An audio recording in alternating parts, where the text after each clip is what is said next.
guys, welcome back to my channel. If you are new, thank you so much for tuning in. My name is Courtney. Today I'm showing you two fun summer DIYs that you can do that would be perfect for entertaining, that you could use all summer long. So let's get into today's DIYs. Okay, so for this first DIY, you're going to need a mason jar. I just had one of these regular mouth mason jars in my stash, so I'm just going to use that because I'm just putting regular size straws in here. But if you wanted to put smoothie straws in it, if you drink a lot of smoothies over the summer, I probably recommend getting a wide mouth. You can get about 10 of the smoothie straws in this. I did try that, but again, I would do a wide mouth if you want to do smoothie straws, and especially if you wanted to do like a plastic fork or knife wrapped in a napkin and have it as a utensil holder, I'd probably get the wide mouth. But for now, this works for me. So what I'm going to do is I'm going to go ahead and start by working my way from the bottom to the top. So right now I am just taping off where my bottom green layer is going to be painted.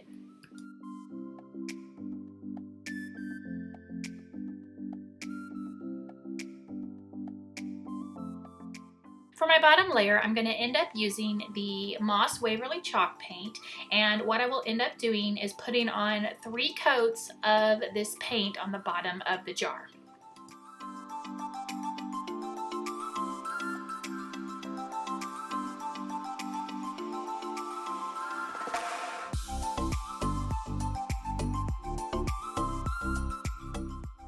Okay, my bottom layer is done, and I went ahead and taped off the next stripe, which is going to be thinner than my bottom one. And right now I'm just kind of making sure, because that ball word right there is raised off of the jar, I'm just making sure the tape is kind of secure around it so that I don't have any bleeding. Now for this layer, or I guess this level, I don't know what you want to call it, I'm just using this celery Waverly chalk paint, and again I will end up doing 3 coats. I will tape off the green portion of the jar as well, and then go ahead and start painting.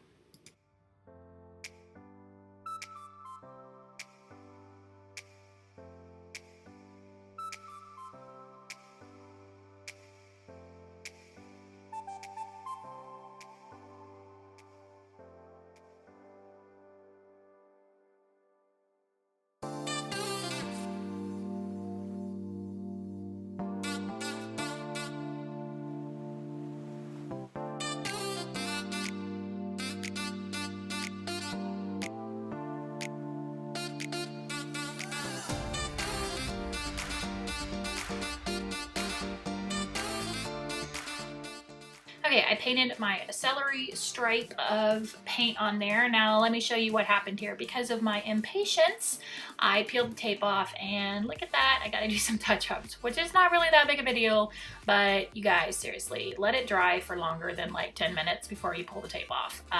That was just me being impatient. So I'm gonna go through and kind of do a little bit of a touch-up here, and then let the celery dry a little bit longer so I don't run into the same issue when I tape it off to do the red.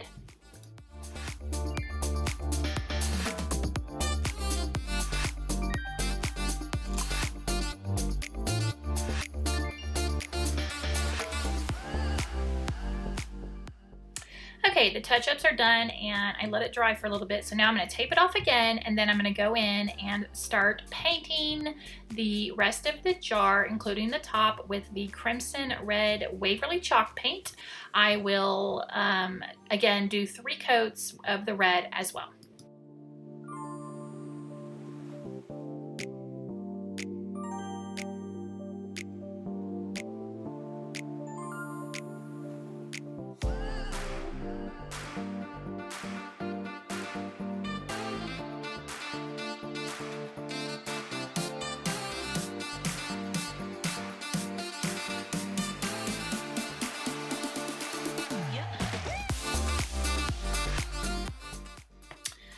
Alright, all 3 of my layers are done, and what I'm going to do is I'm going to take just a white paint pen, and between the little celery layer, which is that skinny green, and the red, I'm just going to draw and freehand it a white line.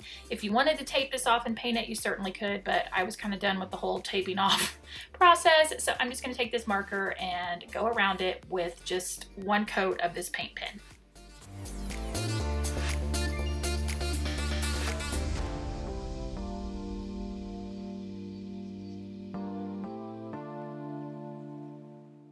My white stripe is on, and now just taking this fine point Sharpie, I'm just gonna go in and hand draw the seeds, and basically my little pattern is gonna be 3 seeds down, kind of spaced out evenly, and then the next row will be 2 seeds in between those open spaces. I don't know if that makes sense. Here, I'll let you just kind of watch it to see, and I'm just going to keep doing that pattern around. So kind of 3 down, and then the next column would just be 2, and then 3 down, and then 2. So here we go. Yeah, here's the 2, and then the next column would be 3. So I'm just going to go around and do that with my Sharpie until I get all my seeds on the jar.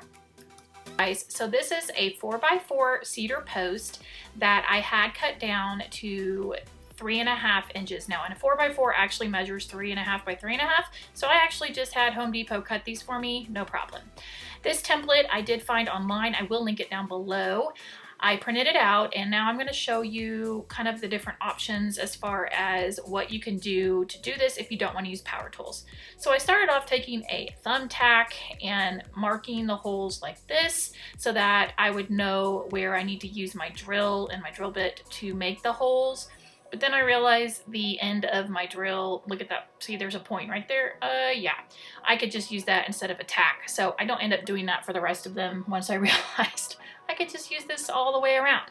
So that is one option as far as using a power tool. Now, if you don't have a power tool, then your other option is this. Just take your template and a good old pencil. You're just gonna shade in the back of the stencil where the dots are. And then of course you're just gonna do the old fashioned way of tracing this on there, put it on top of the block, trace just basically the outline of the circle. It doesn't have to be perfect, and you don't need to scribble it in. So once you trace that, then you can take a stencil dauber, stamper, whatever you want to call it, and it's literally the perfect size. Yeah, there's the circle.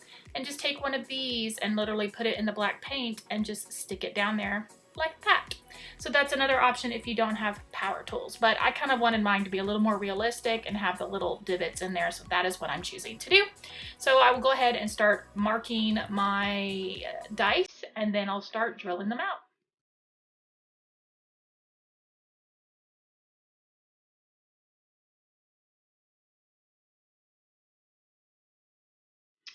When you are doing your stencils, just make sure that the opposite sides add to 7. That's how you know that your dice is correct, is opposite sides add to 7.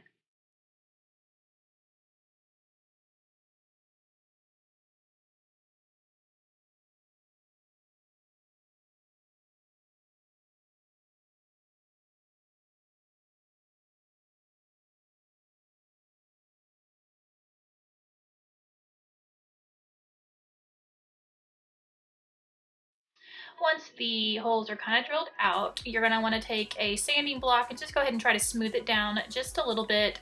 And then I'm going to fill in those little holes with some wood filler because I don't really like them, but you don't have to do that if you don't want to.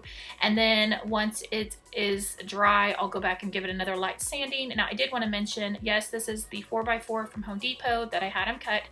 I did sand it before I started drilling my holes, and I also on the corners did it like 2 little nicks, because I was actually reading online, some other people that had made these said that if your corners are sharp, sometimes it gets stuck in the grass, so that they just recommended that you rounded your corners. So like I said, I literally took my sanding brush and like went hit on the corners just to get them not so pointy.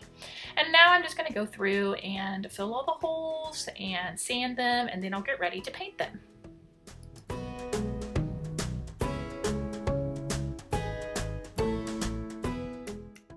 Okay, painting this is super easy. Now, there are 2 different ways to paint it. Let me just tell you. Okay, so if you decide to cut your wood like this is the method I would use. Plunge it up and down like a little plunger, and then give it a little gentle twist, and voila, it puts the paint kind of on the edge where you cut it out. If you're just going to paint directly onto it and you didn't use a drill, I wouldn't use the plunging method, because what ends up happening is you're going to end up with a little ring of paint on the outside of your circle. And so I would just use a gentle twisting method if you're going to paint directly on the surface. Again, this has a little bit of a dent, so that's why the plunging method works for this.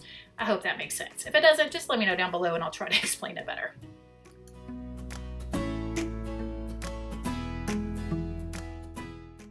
Once the paint is dry, I'm going to take some of this wipe on poly and I'm simply just going to wipe it on, let it dry, do a light sanding with 320 grit sandpaper, and then I will also put one more coat of poly. I'm just going to use one of these rags here that I get in a huge pack from Home Depot. There's all kinds of different rags in there that I really, really like.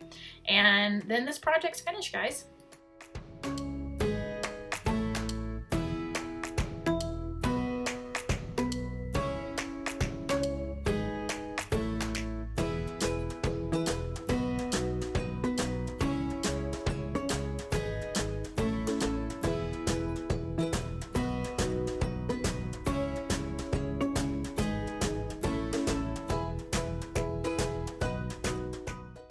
And here's what they look like after they have dried. I did let them dry a full 24 hours between coats before I did a light sanding and then the second coat.